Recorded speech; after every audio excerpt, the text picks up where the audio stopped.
ഒരുപാട് വർഷങ്ങൾക്ക് മുമ്പ് പ്രവിത്താനത്തച്ഛൻ്റെ മുമ്പിൽ വെച്ച് നിങ്ങൾ എന്നെ മോനെ എന്ന് വിളിച്ചു. അന്ന് എനിക്കത് മതിയായിരുന്നു. ആ ഒരൊറ്റ വിളിയുടെ കരുത്തിലാണ് ഞാൻ ഇന്ന് വരെ ജീവിച്ചത്.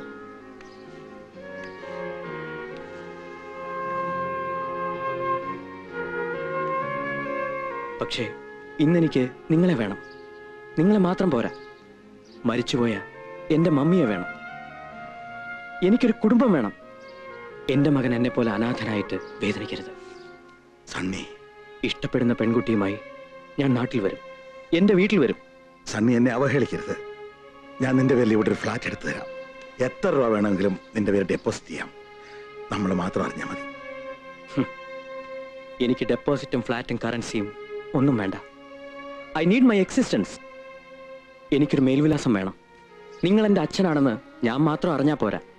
ഞാൻ കെട്ടാൻ പോകുന്ന പെണ്ണറിയണം, അവളുടെ വീട്ടുകാരറിയണം, നമുക്ക് ചുറ്റുമുള്ള എല്ലാവരും അറിയണം.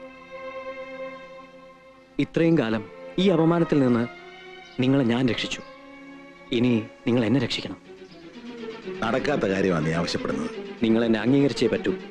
രഹസ്യമായിട്ട് അംഗീകരിച്ചല്ലോ. പരസ്യമായി വേണം. അത് നടക്കില്ല. നടക്കും. ഞാൻ എന്റെ പെണ്ണിനെയും കൂട്ടി നിങ്ങളുടെ വീട്ടിൽ വരും, അവിടെ ജീവിക്കും. പേടിപ്പിക്കണോ? തീ കുരുത്തവനെ ഞാൻ. വെയിലത്ത് പാടില്ല. ഇത്രയും കാലം നിങ്ങൾക്ക് വേണ്ടി മാത്രം മരിച്ചവനെ പോലെ ജീവിച്ചവനാ ഞാൻ. അത് നിന്റെ തലയിലെടുത്താ. നിനക്ക് നിരാശ ഉണ്ടെങ്കിൽ പോയി തൂങ്ങിച്ചാകടാ. കൊല്ലും ഞാൻ, കൊല്ലും ഞാൻ. എന്നെ ജനിപ്പിച്ച ആർക്കും വേണ്ടാതെ വലിച്ചെറിഞ്ഞിട്ട് തൂങ്ങിച്ചാവാനോ? കൊല്ലും ഞാൻ, കൊല്ലും. നേരെ കത്തിയെടുക്കാറായി. ഞാൻ ഓങ്ങിയിട്ടുള്ള കത്തിയായത് ഞാൻ എന്റെ പെണ്ണിനെ കൊണ്ട് അവിടെ വെച്ച് എനിക്ക് ആരും ജീവിച്ചിരിക്കണം. കൊല്ലും ഞാൻ. അവൻ പഠിച്ചു വെച്ച സന്തതിയാ. അവൻ പെണ്ണിനെ കൂട്ടി എന്റെ വീട്ടിൽ വരുന്നതിന് മുമ്പ് അവള് പഠിച്ചിരിക്കണം. മനസ്സിലായോ? ഒന്നിൽ അവൻ, അല്ലെങ്കിൽ ഞാൻ. രണ്ടിലൊരാൾ മതി.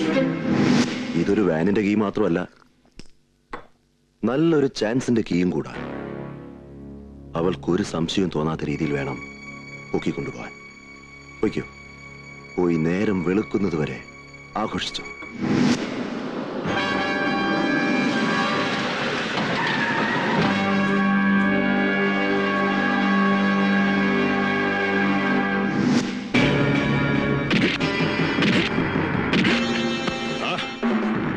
നീ അങ്ങനെ അങ്ങ് ചാവാൻ പാടില്ല. ചാവുന്നതിന് മുമ്പ് മനോഹരമായൊരു കാഴ്ച നിനക്ക് ഞാൻ കാണിച്ചു തരാം.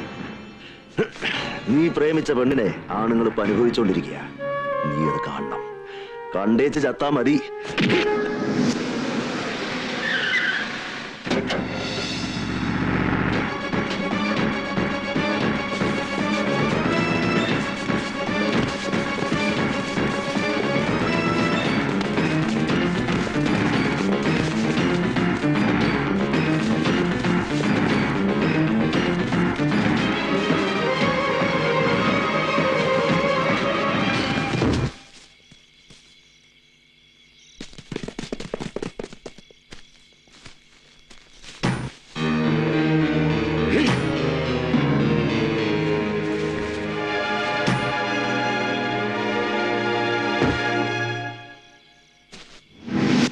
എനിക്കൊരു റിക്വസ്റ്റ് ഉണ്ട് സാർ. സാറിനെ പോലെ ഒരു ഉയർന്ന ഉദ്യോഗസ്ഥന്റെ മുമ്പിൽ നീതി തേടിയാണ് ഞാൻ വന്നിരിക്കുന്നത്. ഒരു കാരണവശാലും ഇയാൾ സാറിന്റെ കയ്യിൽ നിന്ന് രക്ഷപ്പെടരുത്. നിങ്ങളോ നിങ്ങൾ പ്രതിയെന്ന് അവകാശപ്പെടുന്ന ഇയാളോ അല്ല എന്റെ പ്രശ്നം. ഇയാൾ കുറ്റവാളിയാണോ അല്ലയോ എന്ന് തെളിയിക്കേണ്ടത് എന്റെ ജോലിയല്ല. അതേസമയം അതുവരെ ഇയാൾ രക്ഷപ്പെടാതെ സൂക്ഷിക്കുക എന്നുള്ളത് എന്റെ ഡ്യൂട്ടിയാണ്. That I will do.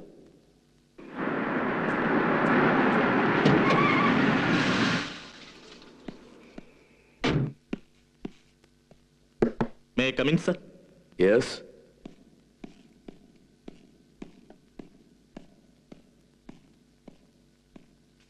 Sir, Mr. ഡിക്രൂസിന് കോടതി മുൻകൂർ ജാമ്യം അനുവദിച്ചിട്ടുണ്ട്. ദാ.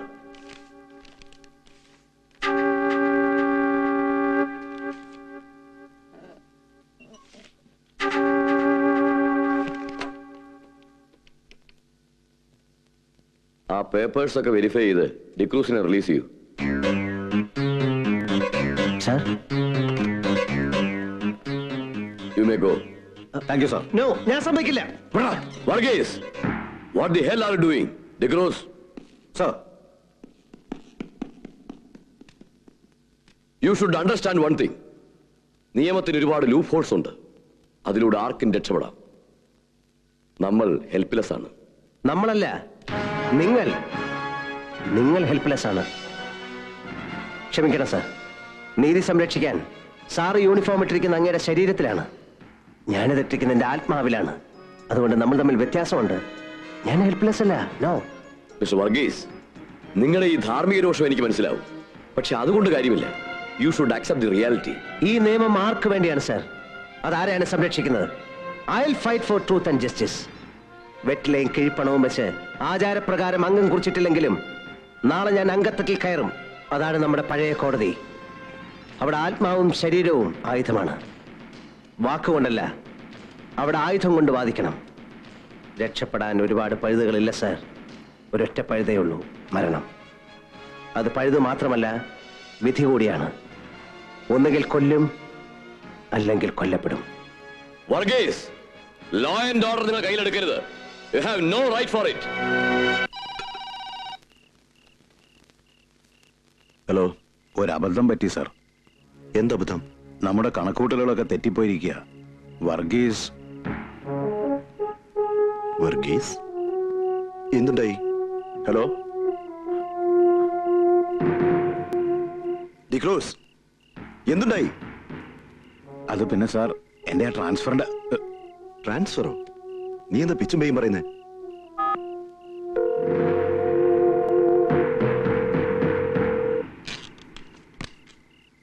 എന്റെ കോടതിയിൽ നിന്ന് നിനക്കും നിന്റെ രാജൻ പണിക്കർക്കും രക്ഷപ്പെടാൻ പറ്റില്ല. അവിടെ മുൻകൂർ ജാമ്യം എന്നൊരു വകുപ്പില്ലടാ. നാളെ എന്നതാ സംഭവിക്കാൻ പോണെന്ന് എനിക്കറിയാൻ മേല. അളിയൻ മന്ദിലെ ടിക്കറ്റ് എടുത്തവരോട് ഞങ്ങളെന്ത് സമാധാനം പറയും? അവർ ഞങ്ങളെ വെറുതെ വിടൂ? അവൻ വന്നാൽ എന്റെ അമ്മയെ നാട്ടുകാരെ മുഴുവൻ കണ്ണിൽ എണ്ണ ഒഴിച്ച് കാത്തിരിക്കുക. അവനെ തല്ലി കൊല്ലും. മത്സരവും കോപ്പവും നടന്നില്ലേലും കുഴപ്പമില്ല, ആ ചെകുത്താനിങ് വന്നാ മതിയായിരുന്നു. വരുമോ തള്ളേ തൊലഞ്ഞു പോകാനായിട്ട്? ആ നാക്കടുത്ത് എന്തെങ്കിലും ഒന്ന് പറ. ഒരു നിവൃത്തിയില്ലാതെ വന്ന ഞങ്ങൾ മത്സര കമ്മിറ്റി വിട്ടേച്ച് പൗരസമിതിക്കാരുടെ കൂടെ ചേരും. വേറെ ആണുങ്ങളെ വെച്ച് മത്സരം പിന്നെ നടത്തുകയും ചെയ്യും. ചായ വന്നട്ടെ. എന്തിനാ ഒരുപാട് ആമക്കള് ഇതുപോലെ ഒരുത്തരുണ്ടായ മതിയല്ലോ.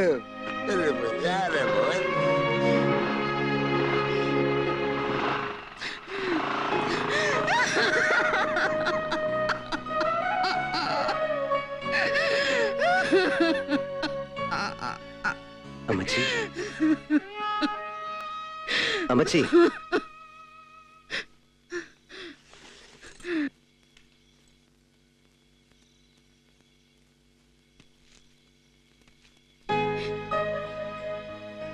നിന്നെ എനിക്ക് കാണണ്ട. പൊയ്ക്കോ എന്റെ മുമ്പിൽ നിന്ന്.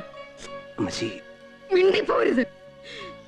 ഞാൻ എടാ, അന്തസ്സുള്ള ഒരു കാര്യത്തിന് നീ ഒരുത്തനെ കൊന്നേച്ച് എന്റെ മുമ്പിൽ വന്നെങ്കിൽ ഞാൻ നിന്റെ കൂടെ നിന്നേനെ. പോയി കണ്ട വ്യഭിചാരിക്കോ കൊലപാതകോ കൂട്ടു നിൽക്ക്. നാളെ നാട്ടുകാര് നിന്നെ തല്ലിക്കൊല്ലുന്നതിനാണ് ഞാൻ മരയാവിടെ. എന്റെ മോനാന്ന് പറഞ്ഞ അഭിമാനിക്കാൻ ഞാൻ മരയാവിടെ പോരും. ഇപ്പൊ ഞാൻ എന്നാ പറഞ്ഞാലും അമ്മച്ചി കേൾക്കുകയല്ല, വിശ്വസിക്കുകയല്ല. വേണ്ട, അതിനൊന്നും അല്ലേ അമ്മന്ന്. അപ്പച്ചന്റെയും അമ്മച്ചിയുടെയും അനുഗ്രഹം വായിക്കാൻ, അമ്മച്ചിക്ക് തന്ന വാക്ക് പാലിക്കാൻ വടക്കം പാട്ടുകളിലെ ഒരു വീരനായകനെ പോലെ നാളെ ഞാൻ വരും.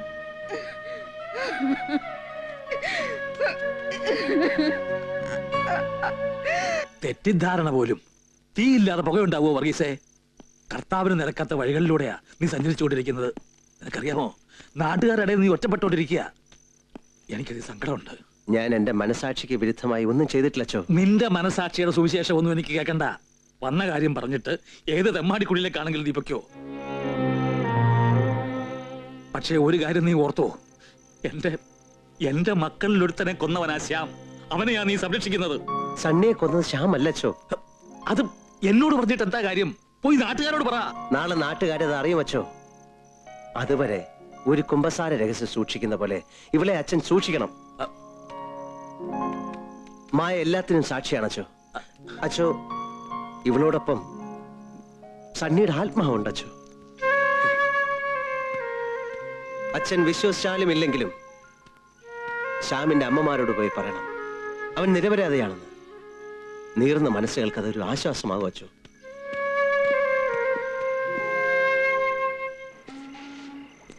വർഗീസ് നമ്മളെയിട്ട് കുഴക്കുക. അവൻ നാളെ വരുമെന്ന് ആർക്കറിയാം? അവൻ വന്ന ആയുധം എടുക്കുന്നത് മത്സരത്തിന് വേണ്ടിയായിരിക്കോ നമുക്ക് വേണ്ടിയായിരിക്കോ? എടാ, അവൻ വന്ന് നമുക്കെതിരായിട്ട് ചോട് വെച്ചാ തിരിഞ്ഞും മറിഞ്ഞു നോക്കണ്ട. നീ നിന്റെ അടവങ്ങ് മാറ്റിയേക്കണം. മത്സരത്തിനിടെ പറ്റിയ ഒരു കയ്യബദ്ധം പോലെ അവനെ അങ്ങ് തട്ടിയര്. നിന്നെ ഞാൻ രക്ഷിച്ചോളാം. അത് വേണ്ടി വരില്ല. ശ്യാമിനെ രക്ഷിക്കാൻ ശ്രമിക്കുന്ന അവനെ നാട്ടുകാർ കൈകാര്യം ചെയ്തോളും. അവരെ കൊണ്ടത് ചെയ്യിക്കാൻ ഇന്നീ അവറാച്ച മുതലാളി വിചാരിച്ചാ മതി.